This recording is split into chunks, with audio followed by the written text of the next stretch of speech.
السلام علیکم ورحمۃ اللہ تعالی وبرکاتہ۔ اعوذ باللہ من الشیطان الرجیم، بسم اللہ الرحمن الرحیم۔ الحمدللہ رب العالمین، الصلاۃ والسلام علی رسول محمد صلی اللہ علیہ وسلم۔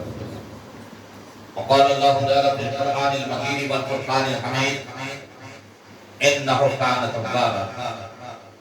صدق اللہ المولانا العظیم وبلغنا رسولہ النبی العامل المختار الکریم، ذالک لمن الشاکرین الشاکرین والحمد للہ رب العالمین۔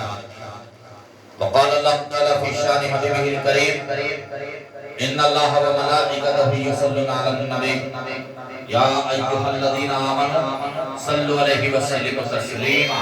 اللهم صل علی سیدنا الشفیع نبینا محمد وعلی آلہ وسلم۔ آپ تمام حضرات سے مخبیبات میں نے بھی آپ کے سامنے جس چیز کی تلاوت کی، یعنی کہ خدا کا کلام قرآن مجید، اور آپ اس سے بھی نعاش کا نہیں کہ جس معروف آیت کریمہ کی میں نے تلاوت کا شرف حاصل کیا۔ پروردگار عالم ارشاد فرماتا ہے انہ کان توابا، کہ بے شک وہ بہت توبہ کا قبول کرنے والا ہے۔ رب کائنات ارشاد فرماتا ہے کہ بے شک وہ بہت توبہ کا قبول کرنے والا ہے۔ عزیزان ملت اسلامیہ، جس وقت ابلیس لعین کو رب کائنات نے اپنے یہاں سے دھتکار دیا، اللہ نے تمام فرشتگان کو طلب فرما کر ارشاد فرمایا کہ جب میں اپنے اس کرۂ عرائض کے اوپر بھیجنے والے اس مخلوق کو جس کو جو ہے میں نے ابھی پیدا کیا، اس کے اندر جب میں اپنے روح ڈال دوں، اس کے پتلے میں یعنی کہ حضرت آدم علیہ السلام کے پتلے کے اندر جس وقت میں اپنی روح ڈال دوں تو تمہارا تمام کا کام یہ ہے کہ اس کے آگے سجدے میں گر پڑیں۔ اللہ نے حکم فرمایا تو کوئی عبادتی سجدہ نہیں تھا بلکہ تعظیمی سجدہ تھا۔ اللہ نے حکم دیا تمام فرشتگان کو کہ میں جب اپنے روح اس کے اندر ڈال دوں تو تمہارا کام ہے کہ تم سجدہ کرو۔ تمام نے سجدہ کیا، لیکن ابلیس لعین نے سجدے سے انکار کر دیا۔ ابلیس نے فرمایا کہ تو نے اس مخلوق کو میرے سامنے خلق کیا، اس مخلوق کو میرے سامنے خلق کیا، میرے سامنے پیدا کیا، میرے سامنے بنایا، اور یہ مٹی کا ہے، میں آگ کا ہوں۔ آگ کا کام ہے اوپر جانا، مٹی کا کام ہے نیچے آنا۔ تو یہ تکبر اس کے اندر آ گیا، یہ اکڑ اس کے اندر آ گیا کہ میں اوپر جانے والا ہوں اور یہ مٹی نیچے آنے والی ہے۔ اس کے چلتے اللہ تبارک و تعالیٰ نے جب اس کو ملعون کر جو ہے اپنے یہاں سے نکال دیا تو اس ملعون نے عرض کی کہ مالک، رہتی دنیا تک تو مجھے یہ موقع عنایت فرما کہ تیرے بندوں کو میں بھٹکاتا رہوں گا، تیرے بندوں کو میں گمراہ کرتا رہوں گا۔ تو اللہ نے اس مردود و ملعون کو اس چیز کی اجازت مرمت فرما دی، قیامت تک کے لیے اس کو چھوٹ دے دی کہ تو میرے بندوں کو بھٹکاتا رہے۔ لیکن اللہ نے یہ ارشاد فرمایا کہ مجھے قسم ہے اپنے عزت و جاہ و جلال کی کہ جو بندہ ہے مومن مجھ سے جو ہے معافی طلب کرے گا اپنے گناہوں کے، مجھے عزت ہے، مجھے اپنے عظمت کی، قیامت تک میں اس کو معاف کرتا ہوں۔ جب تک وہ توبہ کرتے رہے گا میں اسے معاف کرتا رہوں گا۔ اس کا مطلب یہ نہیں ہے میرے بھائی کہ جو ہے صبح اٹھو گناہ کے کام میں لگ جاؤ، کیونکہ اللہ کو معاف کرنے والا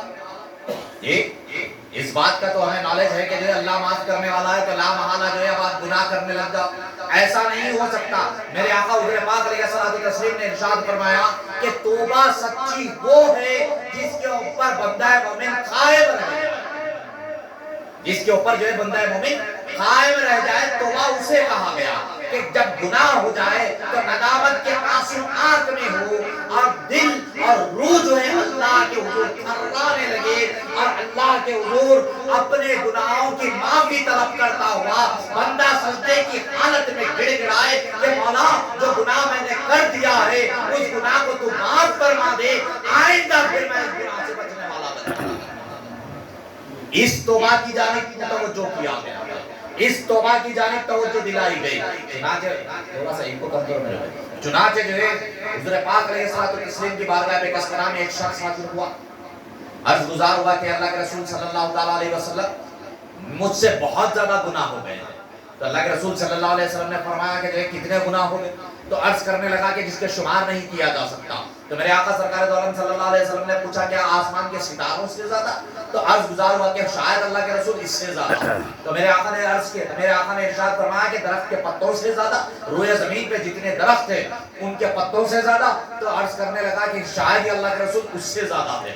تو میرے آقا نے فرمایا کہ جو ہے کیا جو ہے سمندر کے جھانک کے برابر؟ تو عرض کرنے لگا کہ شاید اللہ کے رسول اس سے بھی زیادہ. اب آپ اندازہ لگاؤ کہ جو ہے گناہوں کا عالم کیا ہے، گناہوں کا عالم کیا ہے. میرے آقا نے ارشاد فرمایا کہ اللہ کے رحمت سے بڑھ کر تو اس بندے نے سکوت اختیار کر لیا، خاموشی اختیار کر لی. میرے آقا نے فرمایا کہ جا اللہ کی رحمت بڑی ہے، آج توبہ کر لے، توبہ پہ قائم ہو جا، اللہ تجھے معاف کرنے والا. آج توبہ کر لے، توبہ کے اوپر قائم ہو جا، اللہ تجھے معاف کرنے والا ہے. تو چنانچہ عزیزان ملت اسلامیہ، اگر ہم سے کوئی گناہ سرزد ہو جائے تو پھر اللہ کے حضور اپنے گناہوں کی معافی طلب کرو. یہاں تک کہ جو ایک روایت میں یہ بات آتی ہے کہ مولا مشکل کشا کے دربار میں کچھ لوگ حاضر ہوئے، حضرت علی مرتضیٰ کرم اللہ وجہ الکریم کی بارگاہ میں حاضر ہو کے عرض گزار ہوئے کہ اے علی، کہ ہم کو اس بات کا علم کیسا ہو کہ جو ہے ہماری یہ جو مصیبتیں ہیں یہ اللہ کی جانب سے آزمائشیں ہیں یا پھر ہمارے گناہوں کا وبال ہے؟ گناہوں کا وبال ہے. تو پتہ یہ چلا کہ گناہ کا وبال بھی پڑتا ہے. جو مصیبتیں ہم پہ آتی ہیں وہ ہمارے گناہوں کا وبال بھی ہو سکتا ہے، وہ ہمارے گناہوں کا وبال بھی ہو سکتا ہے. تو اس کا بہترین علاج کیا بتایا گیا کہ اللہ کے حضور روزانہ توبہ و استغفار کثرت سے کیا کرو. یہاں تک کہ میرے آقا سرکار دو عالم صلی اللہ تعالیٰ علیہ وسلم ارشاد فرماتے ہیں کہ میں دن میں 70 مرتبہ اللہ سے توبہ کرتا ہوں، میں دن میں 70 مرتبہ اللہ کے حضور استغفار کرتا ہوں. چنانچہ عزیزان ملت اسلامیہ، میرے آقا سرکار دو عالم صلی اللہ علیہ وسلم کی ذات ببرکتہ وہ ذات گرامی ہے کہ بعد از خدا بزرگ ہوئی قصہ مختصر. اللہ کے رسول صلی اللہ علیہ وسلم کی ذات گرامی اللہ کے بعد سب سے زیادہ بزرگ ترین، اللہ کے بعد اگر کوئی ہے تو میرے آقا سرکار دو عالم صلی اللہ علیہ وسلم کی ذات ببرکتہ ہے. اور میرے آقا کی ذات گرامی تمام گناہوں سے پاک، تمام عیبوں سے پاک، ہر چیز سے معصوم. اس کے باوجود میرے آقا فرماتے ہیں کہ میں 70 مرتبہ اللہ کے حضور توبہ و استغفار کرتا ہوں. تو مومنو، ہم کو کیا ہو گیا کہ جو ہے ہم اللہ کے حضور کیوں توبہ نہیں کرتے؟ ہم کیوں جو ہے اپنا مصائب آپ نہیں کرتے؟ کیوں ہم اپنے گریبانوں کے اندر جھانک کر نہیں دیکھتے؟ کیوں جو ہے ہم اللہ کو راضی کرنے والا کام نہیں کرتے؟ جبکہ میرے آقا نے ارشاد فرمایا تمہارا استغفار اللہ کے غضب کو کم کرتا ہے، اللہ کے جلال کو کم کرتا ہے. جب تم اللہ کے حضور استغفار کرتے ہو تو تمہاری یہ توبہ فرشتگان اللہ کے حضور پیش کرتے ہیں، اور اللہ فرماتا ہے کہ فرشتوں گواہ ہو جاؤ اس بات پہ کہ اس نے صدق دل سے جو توبہ کی، میں نے اس کے توبہ کو قبول کر لیا اور اس کی گناہوں کی میں نے معافی کر دی. چنانچہ مولا مشکل کشا سے لوگوں نے عرض کی کہ یہ ہمارے گناہوں کا وبال ہے یا پھر جو ہے ہم پہ آزمائش ہے؟ مولا مشکل کشا ارشاد فرماتے ہیں کہ لوگوں سنو، یہاں سے آخر تک کے فرض بھی سنیں. میرے آقا مولا مشکل کشا فرماتے ہیں کہ جب بندے کے اوپر آزمائش آتی ہے اور بندہ اللہ کی طرف رجوع کرتا ہے، اللہ کی عبادت میں مشغول ہو جاتا ہے، اللہ اللہ کرنے لگ جاتا ہے، تو یہ سمجھ لینا کہ یہ اللہ کی جانب سے آزمائش تھی. اور کوئی بندہ مومن اگر آزمائش میں آ کے اللہ کی یاد سے غفلت برت دے، اللہ کی یاد سے غافل ہو جائے، تو یہ سمجھ لو کہ یہ تمہارے گناہوں کا وبال ہے،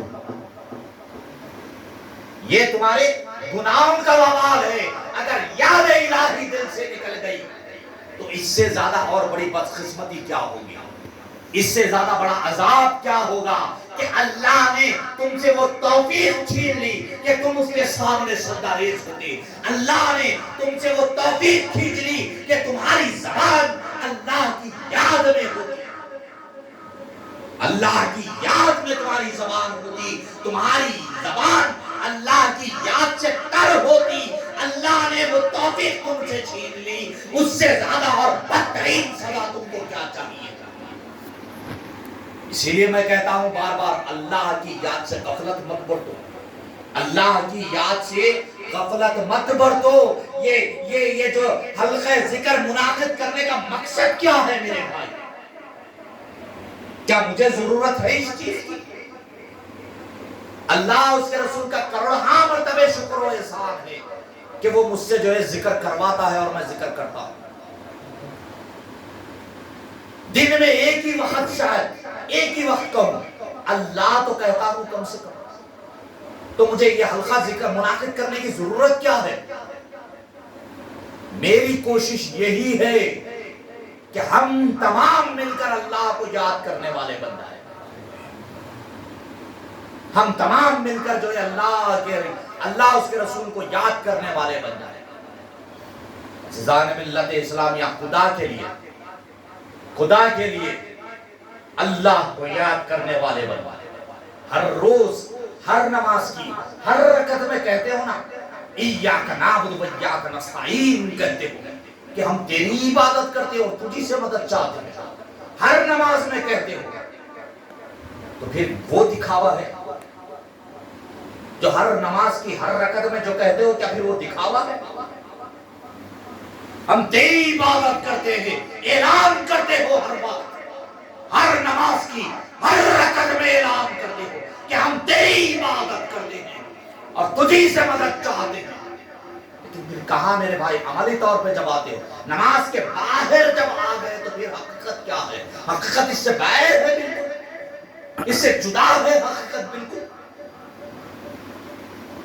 اللہ کی یاد سے غفلت مت برتو، خدا کے لیے اللہ کی یاد سے غفلت مت برتو کہ وہ لمحہ کہیں نہ آ جائے کہ لوگ تمہیں نماز پڑھانے کے لیے لے چلے جائیں،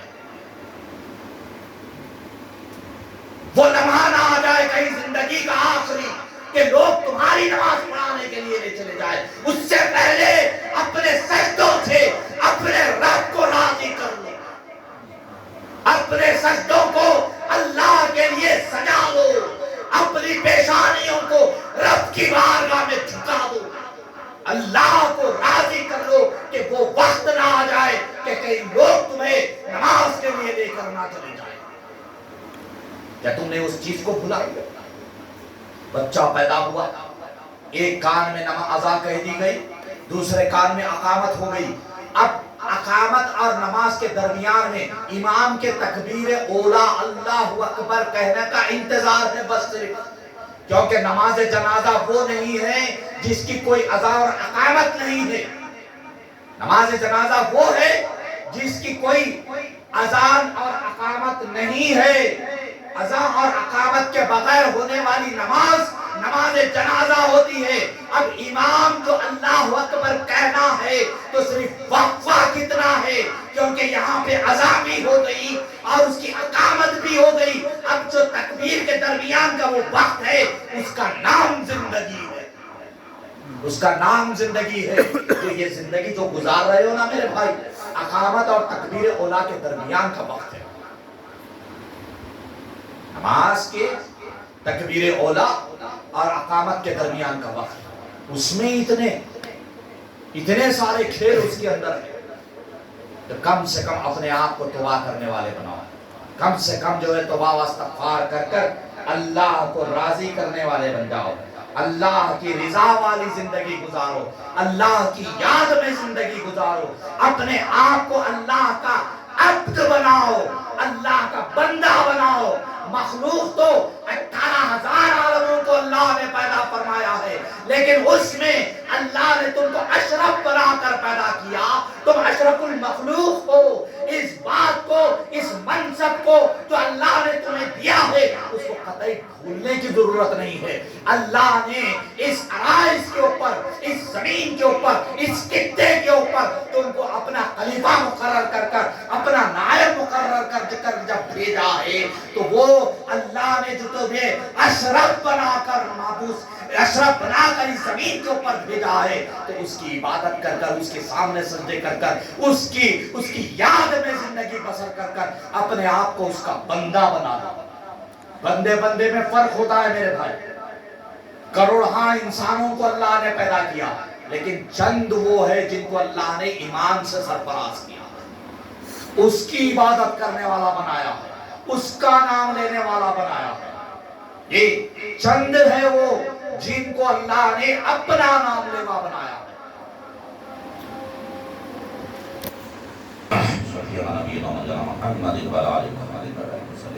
تو میں عرض کر رہا تھا عزیزان ملت اسلامیہ، ہر وقت اللہ کی یاد والی زندگی بسر کرو۔ اللہ نے جو منصب دیا ہے اس منصب کا پاس و لحاظ رکھو۔ اللہ نے مخلوق ایک انسان پیدا کیا، اس کے اندر تم کو صاحب ایمان بنایا ہے۔ اس بات کو ذہنوں میں اچھی طریقے سے بٹھائے رکھو کہ اللہ نے کروڑہا انسانوں کے اندر تمہارا انتخاب کر کر تم پہ احسان عظیم کر دیا۔ اس کا شکر ادا کرنے والے بنو، اپنے گناہوں کے اوپر توبہ کرنے والے بنو، اللہ کو مالک حقیقی جان کر اس کے سامنے سجدے کرنے والے بنو۔ فرض دے دیا گیا ہے، اذان ہو گئی ہے، مسجد جانا ہے، سب کو معلوم ہے، بس مسجد چلے گئے آ گئے۔ ایسا نہ ہو میرے بھائی، اللہ کو یاد کرو تو سچے دل کے ساتھ یاد، صدق دل کے ساتھ یاد، اللہ کی محبت میں زندگی گزارو، مالک کو خالق جان کر زندگی گزارو، یہ زندگی کامیاب ہوگی۔ ورنہ مجھے وہ واقعہ یاد آتا ہے اکثر و بیشتر جو اپنی تقاریر میں سناتا ہوں کہ ایک مسجد میں جو ایک گاؤں میں ایک امام صاحب نماز ادا کرا رہے ہیں، مجمع پیچھے پورا نماز پڑھ رہا ہے، نماز ہو گئی، امام صاحب جو ہے عصر کا وقت تھا، دروازے کے پاس آ کے ٹھہر گئے، لوگ جانے والے جو ہے روزانہ ملاقات کر کے جا رہے ہیں۔ اب لوگ بڑھ رہے ہیں، امام صاحب کو یہ خیال ہو رہا ہے کہ میں نے 3 رکعت ادا کی ہے، چوتھی میں نے بھول گئی، چوتھی رکعت میں ادا کرنا بھول گیا، لیکن خیال یہ ہو رہا ہے کہ مالک کیا میرے پیچھے کوئی نماز نہیں پڑھا جو مجھے لقمہ دیتا اور کوئی تو مجھے بولتا کہ امام صاحب آپ نے 3 رکعت ادا کی ہے۔ امام صاحب کو یہی مسلسل دماغ میں چل رہا ہے کہ میں 3 ہی رکعت پڑھایا، چوتھی میں بھول چکا ہوں، یہی خیال امام صاحب کے دل میں ہے۔ اب امام لوگ جا رہے پوری مسجد خالی، آخر میں ایک صاحب آیا آ کر ملاقات کر کے بولے کہ مولانا ایک چھوٹی سی بات آپ سے عرض کرنی تھی۔ پوچھ پڑے کہ کیا بات ہے؟ تو کہنے لگے کہ مولانا آج آپ نے 3 رکعت پڑھائی ہے۔ تو یہ فوری خدا کا شکر ادا کیے کہ مولا رب قدیر کوئی تو تھا جس نے میرے پیچھے نماز ادا کی، کوئی تو تھا پوری مسجد میں، ایک ہی فرد صحیح کوئی تو تھا جس نے میرے پیچھے نماز ادا کی۔ پلٹ کر اس بندے سے پوچھا کہ جو ہے آپ کو کیسے پتا چلا جبکہ پوری مسجد خالی ہو گئی؟ تو وہ فرد پلٹا کے کہتا ہے کہ مولانا میری 4 دکان ہے، ہر رکعت میں 1 دکان کا حساب کرتا ہوں، 3 کا ملا، چوتھی کا نہیں ملا۔ تو آج ہمارا عالم یہ ہو گیا، حکم دیا گیا نماز پڑھو، مسجد گئے، سجدے کر دیے آ گئے، نماز کے اندر نہ جو ہے کسی قسم کا کوئی اخلاص ہے، نہ نماز کے اندر خشوع ہے نہ خضوع ہے۔ آج تو ہم جمعے کے نمازی بن گئے ہیں۔ اب جو چند لوگ جو ہے وہ جو 5 وقت جو نماز کو جاتے ہیں، ان میں ہماری نمازوں کا یہ عالم ہے، نہ اخلاص ہے، نہ تقوی ہے، نہ پرہیزگاری ہے، نہ خشوع ہے نہ خضوع ہے۔ اللہ کے نام لیوا جب بن رہے ہو تو ویسے بنو جیسے حکم دیا گیا اللہ کے نام لینے کا۔ عزیزان ملت اسلامیہ، خدا کے لیے اپنے آپ کو اللہ سے جوڑو، اپنے آپ کو اللہ سے جوڑو، اللہ کی رسی کو مضبوطی سے تھام لو اور تفریقے میں مت پڑو۔ اللہ فرماتا ہے تبتغوا الیہ الوسیلۃ، اور اللہ تک پہنچنے کا وسیلہ تلاش کرو۔